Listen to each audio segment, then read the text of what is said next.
It's funny how life can change in a heartbeat. One moment, everything's normal, and the next, your whole world gets flipped upside down.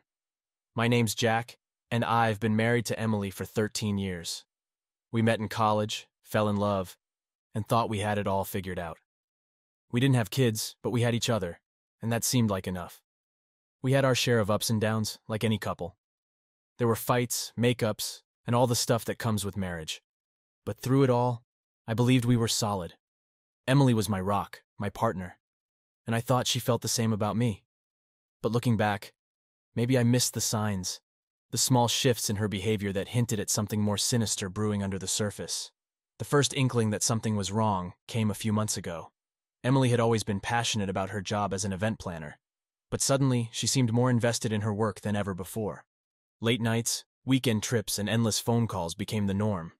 I chalked it up to her career taking off, and I was genuinely happy for her success. After all, I'd always been her biggest supporter. But then, things started getting weird. Emily began dressing up more often, even when she wasn't going to work. She'd buy new clothes, put on makeup, and always seemed to be in a rush to leave the house. When I asked her about it, she'd brush it off, saying she had client meetings or needed to network. I wanted to believe her, so I did.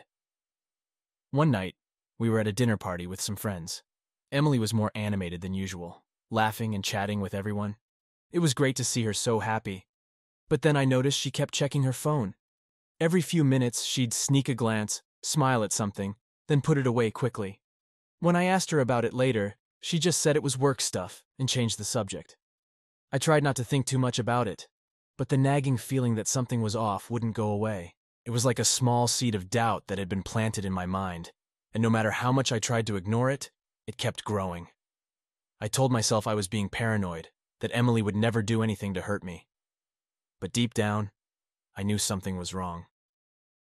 One weekend, Emily announced she was going on a business trip to Napa Valley for a wine tasting event. She was thrilled about it, and I pretended to share her excitement. I asked if I could come along, but she said it was a work thing and that spouses weren't invited. That little seed of doubt grew a bit more, but I still pushed it aside. As the days went by, I noticed more changes. Emily was more distant, less affectionate. She stopped asking about my day, and our conversations became more superficial. We used to talk about everything, but now it felt like we were just going through the motions. I tried to bring it up a few times, but she always had an excuse. She was tired, stressed, or had too much on her mind. Then there was the night she came home late, smelling of wine and perfume. She tried to play it off as a client dinner, but something in her eyes told me there was more to the story. I didn't push her on it, not wanting to start a fight. But that night, I couldn't sleep. I lay awake, staring at the ceiling, wondering what was happening to my marriage. The final straw came when I found a receipt from a fancy wine bar tucked away in her purse. It was for 2 people, dated on a night she was supposed to be working late. My heart sank. I knew I couldn't ignore it any longer. It was time to face the truth, no matter how much it hurt. I spent the next few days in a daze, trying to figure out what to do. I couldn't confront her without proof, but I also couldn't keep living in this limbo.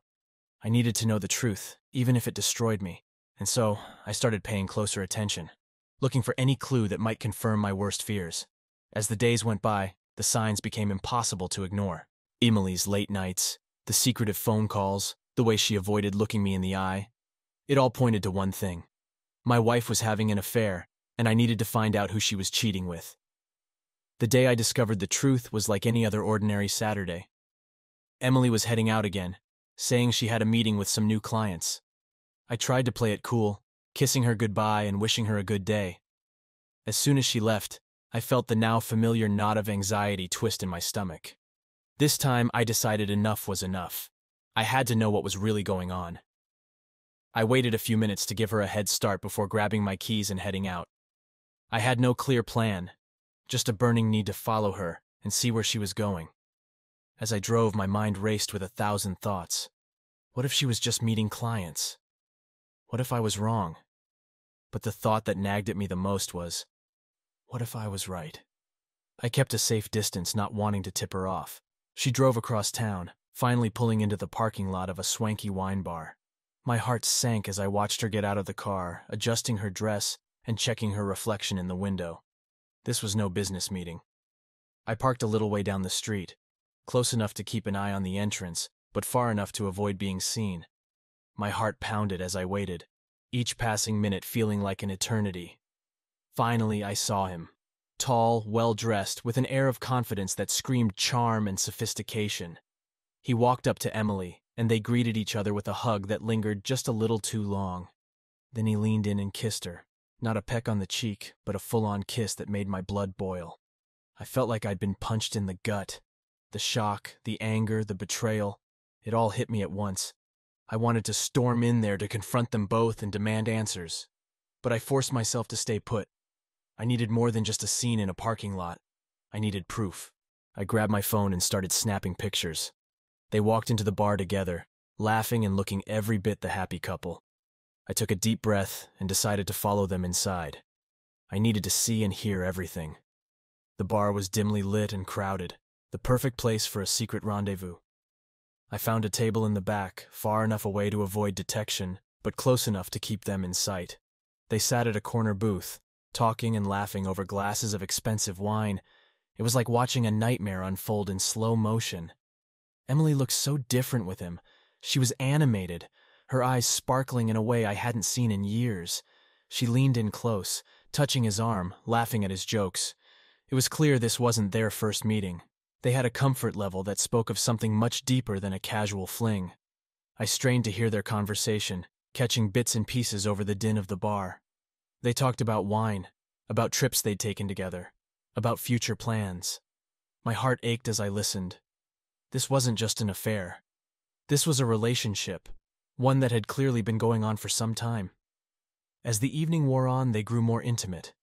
She moved closer to him, her hand resting on his thigh, his arm draped casually around her shoulders.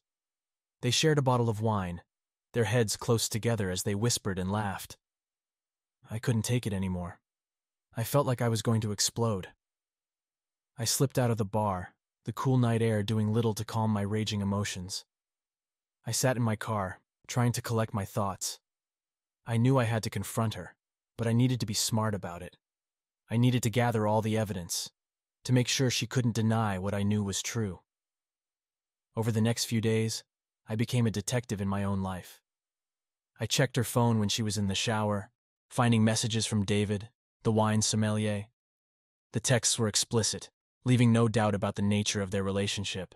I found photos, receipts from dinners and trips, and even a hotel booking confirmation.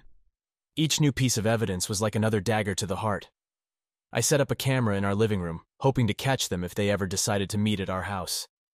I tracked her movements, noting every time she said she was working late or going on a business trip. It all lined up. Every excuse, every lie. It all pointed to him. The final blow came when I found a hidden folder on her laptop.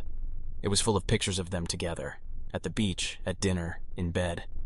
My stomach turned as I looked through them, the reality of her betrayal hitting me like a ton of bricks. This was it. This was the proof I needed. I sat down and wrote everything out. Dates, times, places, a detailed account of her affair. I printed out the photos, the text messages, the receipts. I put it all in a folder, my hands shaking with a mix of rage and heartbreak. It was time to confront her, to lay everything out and demand answers. That night, as we sat down for dinner, I could barely look at her. She chatted away, oblivious to the storm brewing inside me. Finally, I couldn't take it anymore. I pushed my plate away and looked her straight in the eyes. "We need to talk," I said, my voice shaking with barely contained anger. She looked at me, surprised by my tone. "What's wrong?" she asked, her smile faltering. I pulled out the folder and threw it on the table. "This," I said, my voice breaking. "This is what's wrong." She opened the folder, her face going pale as she saw the evidence of her betrayal. I watched her, waiting for her reaction, my heart pounding in my chest. This was it. This was the moment everything would change. The silence that followed was deafening. Emily's eyes widened as she sifted through the damning evidence, her hands trembling. She looked up at me, her face a mixture of shock, guilt, and fear. "Jack, I can explain," she stammered, her voice barely above a whisper. "Explain?" I repeated, my voice cold and hard. "Go ahead, Emily. Explain how you've been cheating on me for months." Explain how you've lied to me, to my face, every single day. Explain all of this. I gestured to the incriminating folder lying open on the table between us. She took a deep breath, tears welling up in her eyes. I never meant for it to happen, Jack. I swear. I never wanted to hurt you. But you did, I said, my voice cracking. You hurt me more than I ever thought possible. Emily broke down, sobbing uncontrollably. It started off as just a friendship, she said through her tears. David and I met at one of the wine events, and we just clicked. He was charming, knowledgeable, and he made me feel special, something I hadn't felt in a long time. Special? I echoed bitterly. I thought I made you feel special. I thought we were happy. We were, she said, reaching out to touch my hand. I pulled away, unable to bear her touch. But things changed, Jack. We got so wrapped up in our routines and our jobs, and somewhere along the way we lost each other. I felt lonely, disconnected, and when David came along, he filled that void. I felt a surge of anger. So instead of talking to me, instead of trying to fix what was wrong, you decided to cheat? You decided to destroy everything we built together? I know I messed up, she cried. I know I made a huge mistake. But it wasn't just about sex. It was about feeling alive again, feeling wanted. David gave me that. Well, I hope it was worth it, I said, standing up. Because you've destroyed our marriage, Emily. I don't know if I can ever forgive you for this. She reached out, grabbing my arm. Please, Jack, don't say that. I love you. I never stopped loving you. I looked at her, my heart breaking. You have a funny way of showing it, I said quietly. She fell to her knees, sobbing. Please, Jack, give me another chance. We can fix this. We can go to counseling, talk to someone. I'll do whatever it takes to make this right. I shook my head, tears streaming down my face. How can we fix something when the trust is gone? How can I ever believe anything you say after this? Emily looked up at me, her eyes pleading. I'll do anything, Jack. Anything. Just please don't leave me. I wanted to believe her, wanted to hold on to the life we'd built together, but the pain of her betrayal was too raw, too deep. I turned away, unable to look at her. I need some time to think, I said, my voice barely a whisper. I can't deal with this right now. I walked out of the house, leaving Emily sobbing on the floor. I got in my car and drove, not knowing where I was going, just needing to get away. My mind was a whirlwind of emotions, anger, sadness, confusion. How had it come to this? How had the woman I loved, the woman I thought I knew, betrayed me so completely?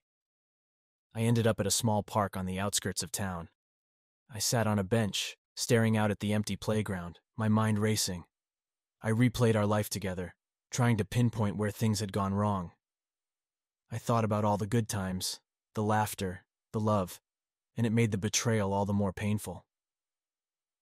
Hours passed, and I finally decided to head back home. As I walked in, the house was eerily quiet. Emily was sitting on the couch, her eyes red and puffy from crying. Jack, she began, but I held up my hand, stopping her. Not now, I said. I can't talk about this right now. I need some space. She nodded, tears spilling down her cheeks. I understand. I went to the guest bedroom and closed the door, shutting out the world. I lay on the bed, staring at the ceiling, my mind numb. The love of my life had betrayed me, and I didn't know if I could ever forgive her. The pain was too fresh, the wound too deep. For the next few days, we barely spoke. Emily tried to reach out, to make amends, but I couldn't bring myself to engage. I needed time to process everything, to figure out what I wanted. Part of me wanted to try and fix things, to hold on to the life we'd built together.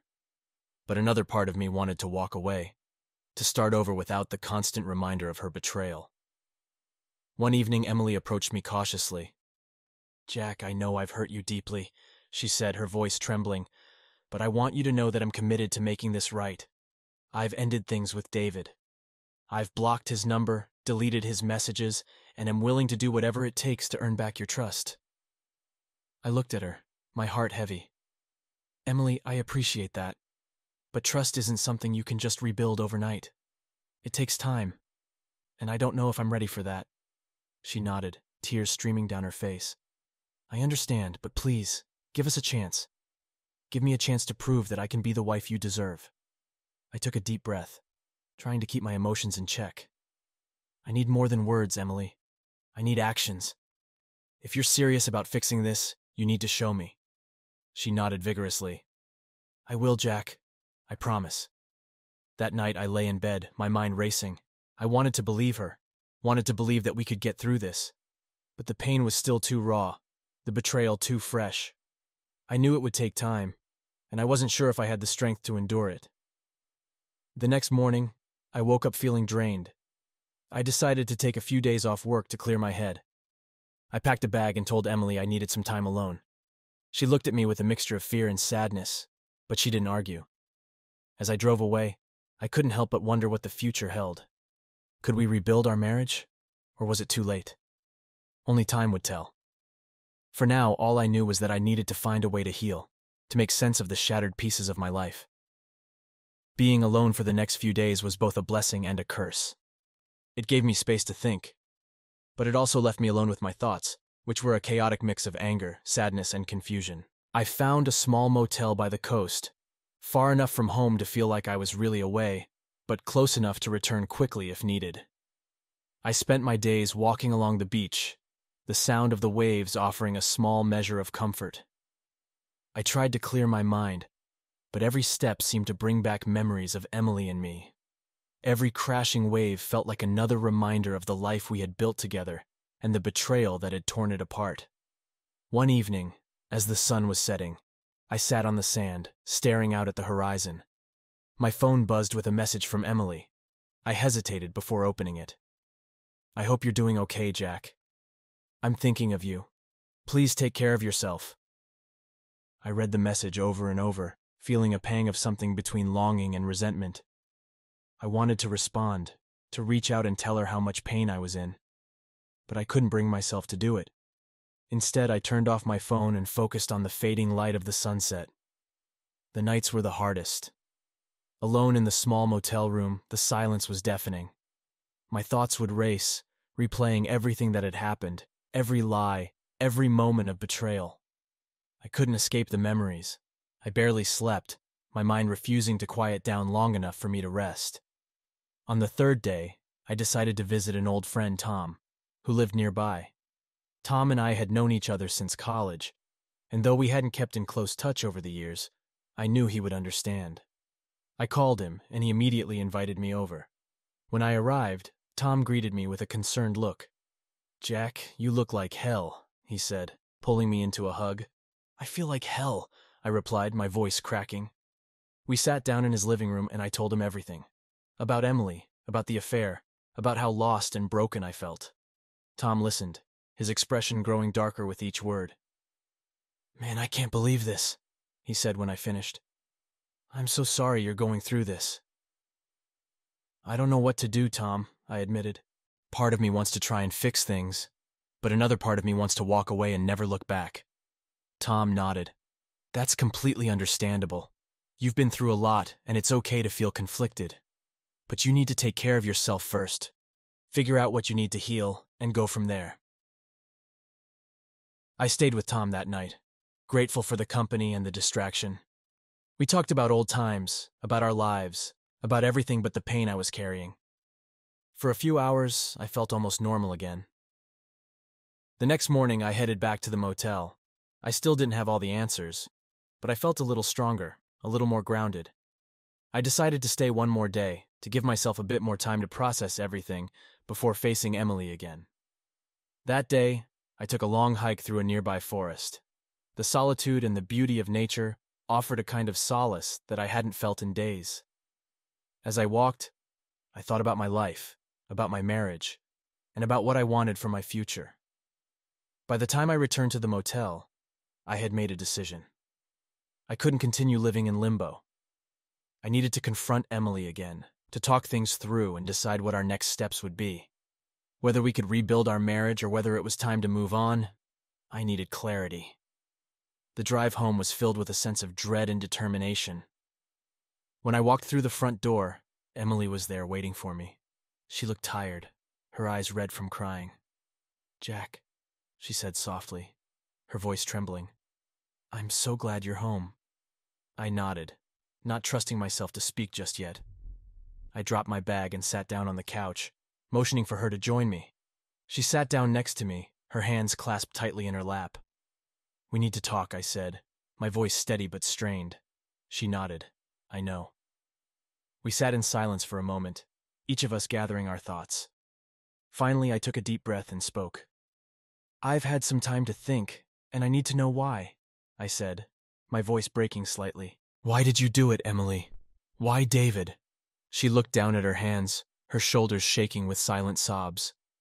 "I don't know, Jack. I wish I had a clear answer for you.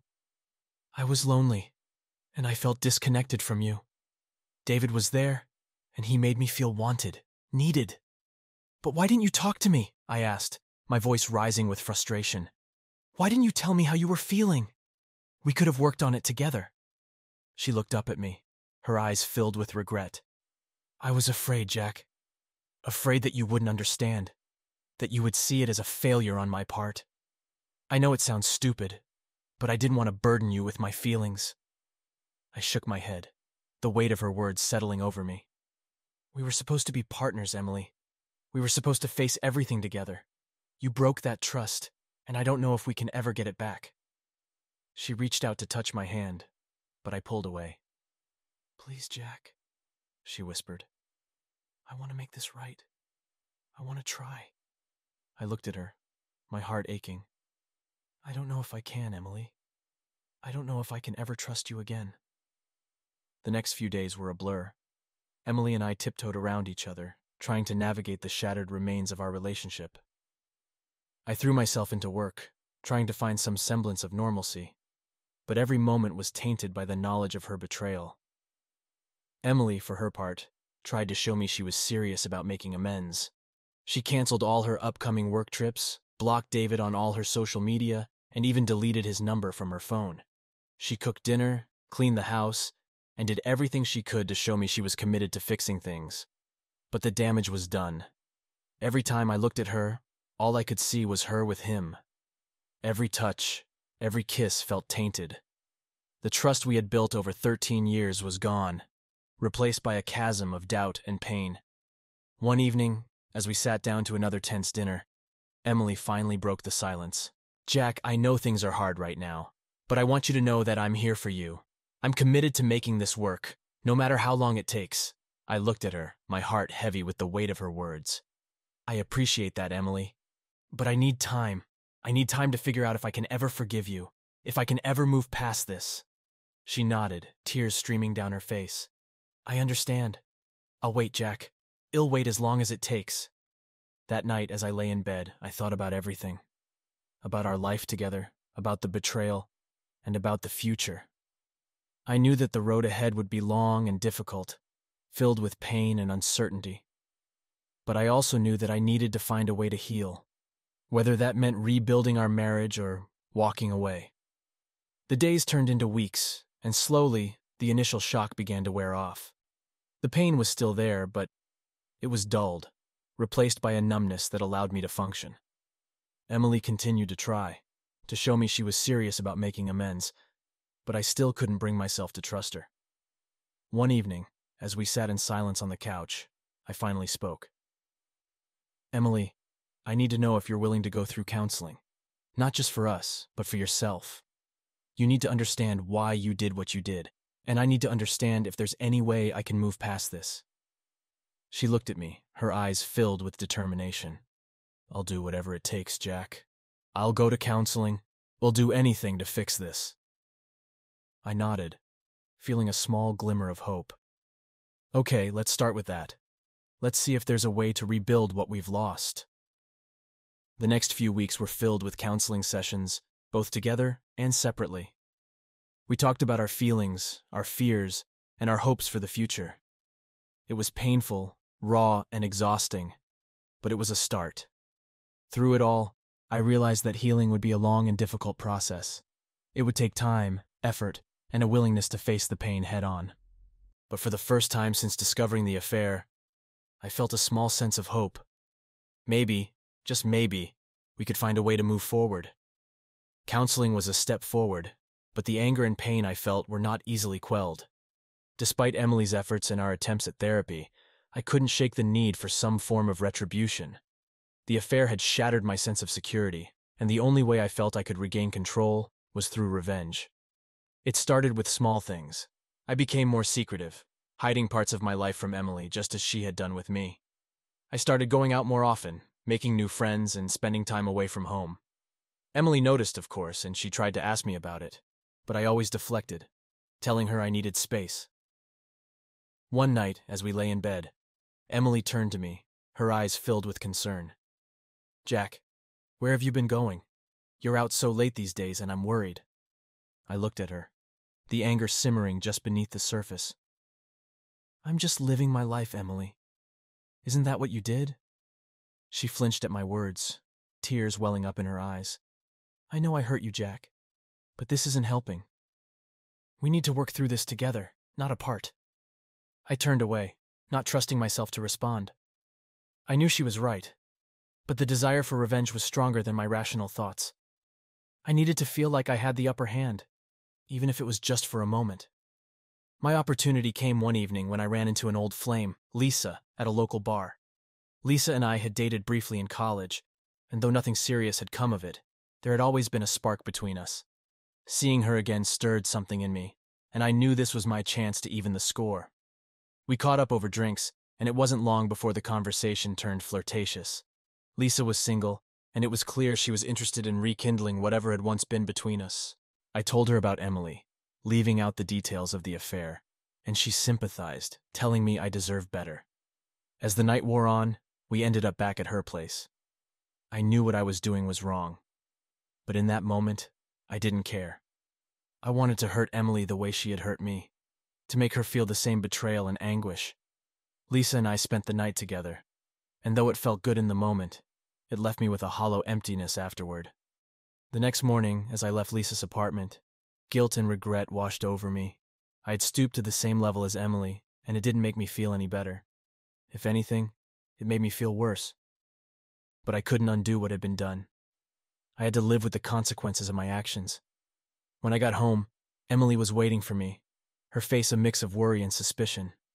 "Where were you last night?" she asked, her voice trembling. I hesitated for a moment, then decided to tell her the truth. "I was with Lisa." Her face went pale, and she took a step back.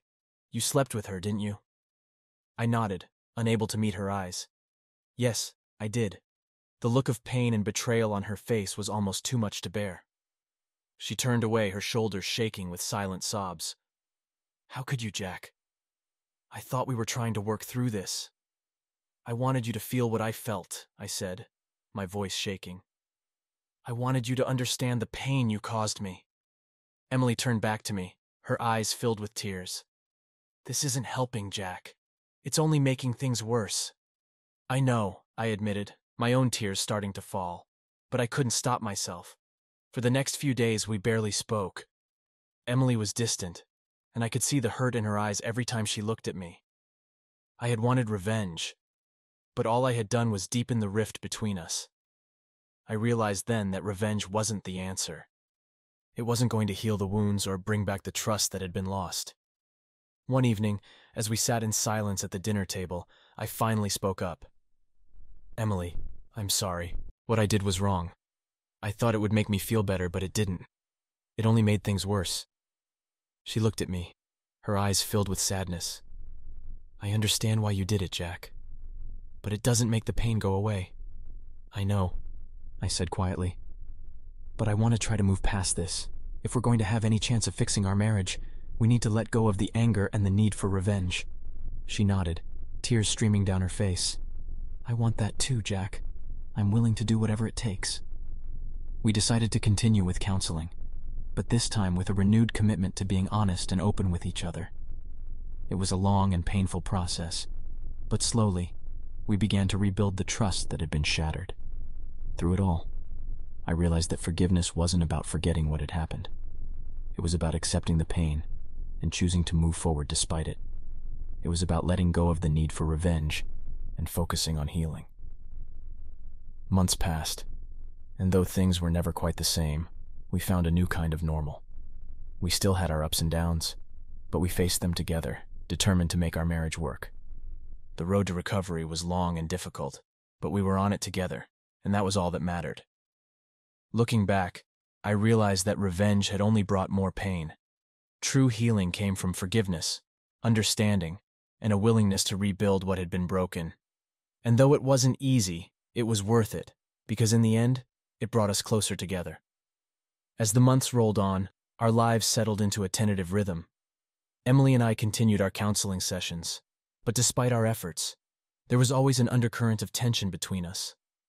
The memory of her affair and my attempt at revenge lingered like a shadow over our relationship, never fully allowing us to move on.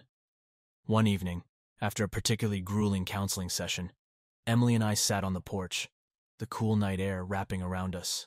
We hadn't spoken much since leaving the therapist's office, both of us lost in our own thoughts. Finally, Emily broke the silence.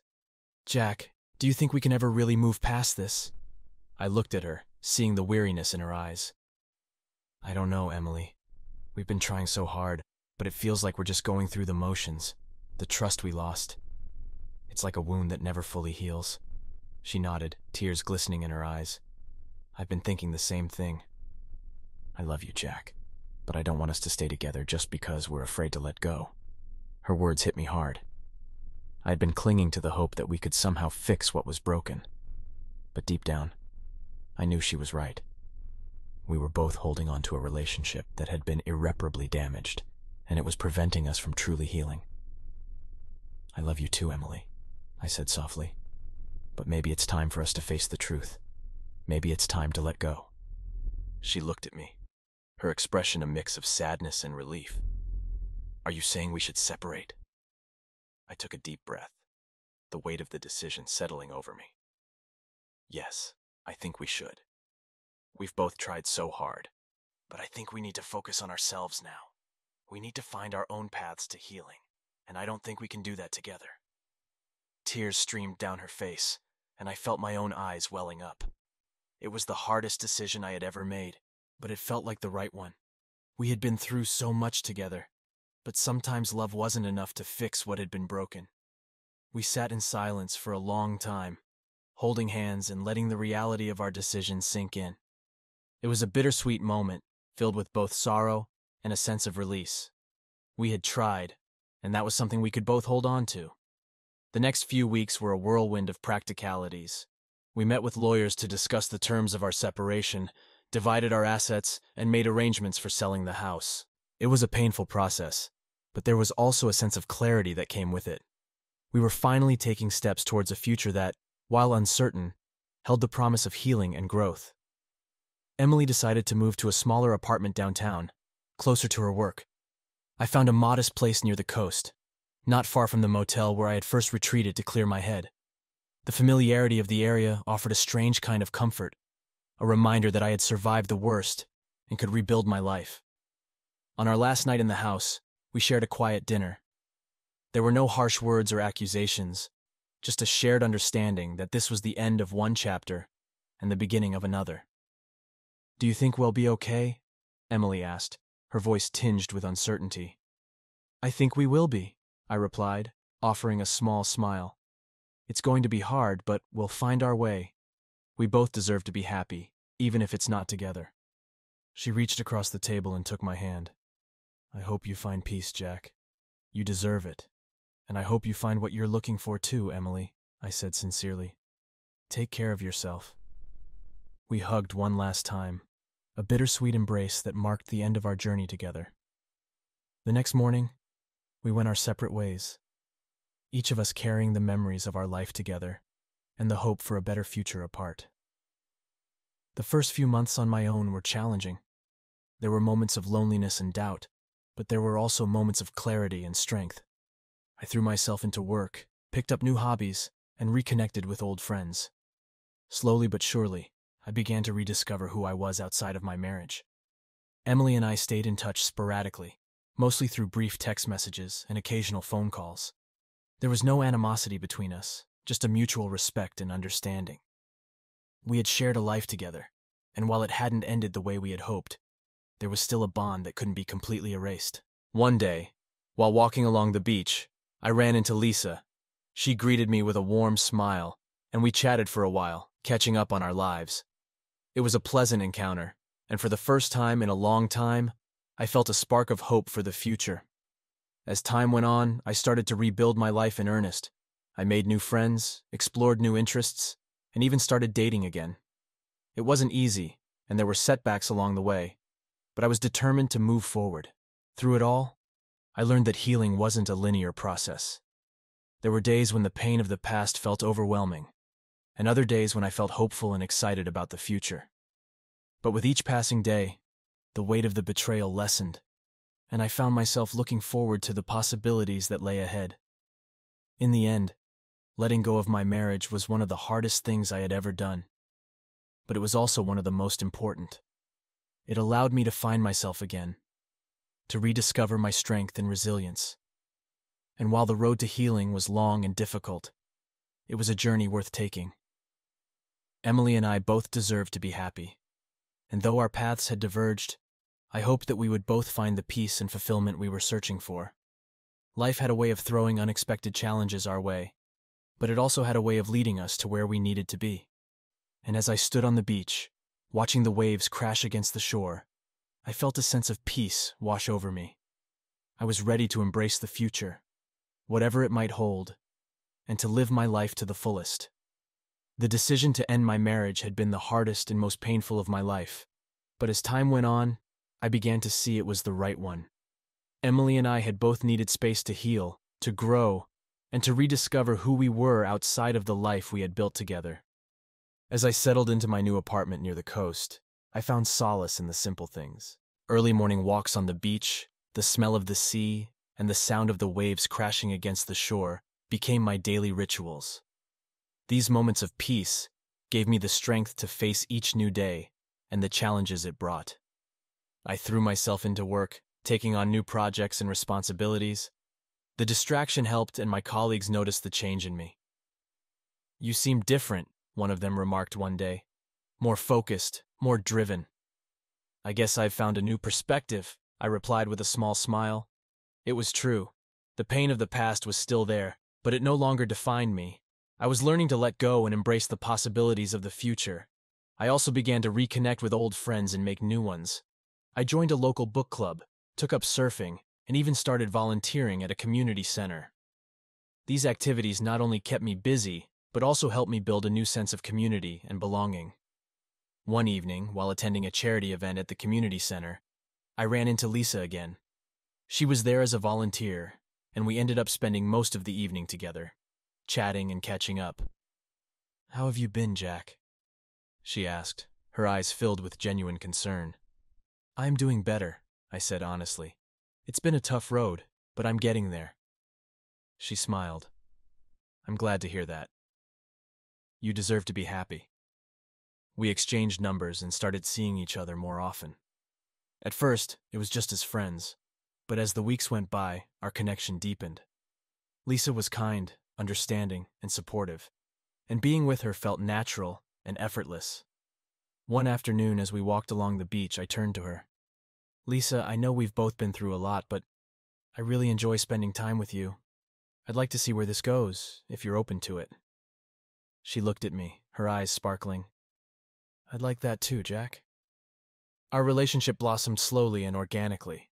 We took our time, enjoying each other's company and getting to know one another on a deeper level. It was different from what I had experienced with Emily, but it was exactly what I needed.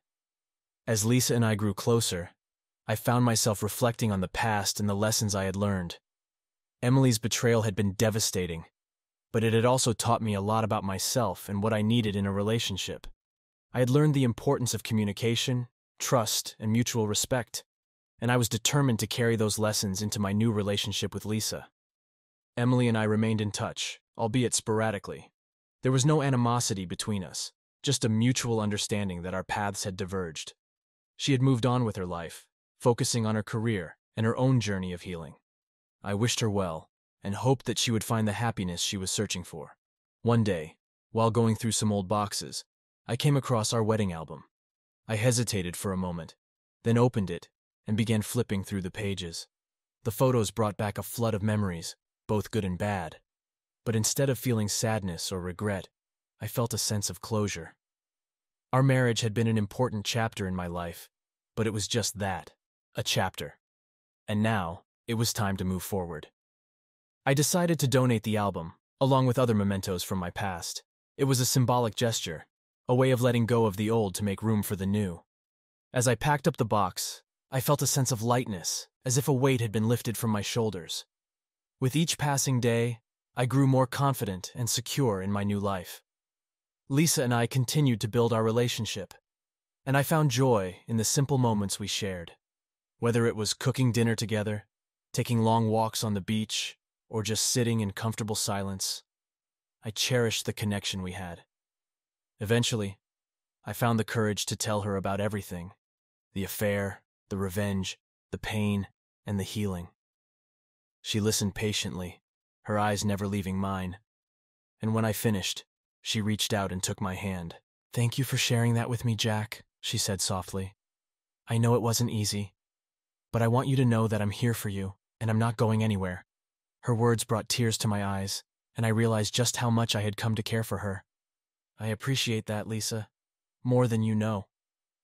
Our relationship continued to grow, and as the months turned into a year, I found myself thinking about the future. For the first time in a long time, I felt hopeful and excited about what lay ahead. One evening, as we sat on the porch of my apartment, watching the sunset, I turned to Lisa. "I've been thinking a lot about us, and where we're headed," I said, my heart pounding with nervous anticipation. She looked at me, her eyes filled with curiosity. "What have you been thinking?" "I've been thinking that I want to spend the rest of my life with you," I said, taking her hand. "I know we've both been through a lot, but I believe we can build something beautiful together. Will you marry me, Lisa?" Tears filled her eyes, and she nodded, a radiant smile spreading across her face. "Yes, Jack, I'd love to marry you." As we embraced, I felt a sense of peace and fulfillment that I hadn't felt in years. The journey had been long and difficult, but it had led me to this moment, to this new beginning. Looking back, I realized that the pain and heartbreak had been necessary steps on the path to healing and growth. They had taught me valuable lessons and led me to the person I was meant to be with. In the end, it wasn't about the betrayal or the revenge. It was about finding the strength to let go, to forgive, and to move forward. It was about rediscovering myself and embracing the possibilities of the future. And as Lisa and I stood on the porch watching the sun dip below the horizon, I knew that we were ready to face whatever challenges life had in store for us. Together, we would build a new life, filled with love, trust, and endless possibilities. The future was bright, and I was ready to embrace it with open arms.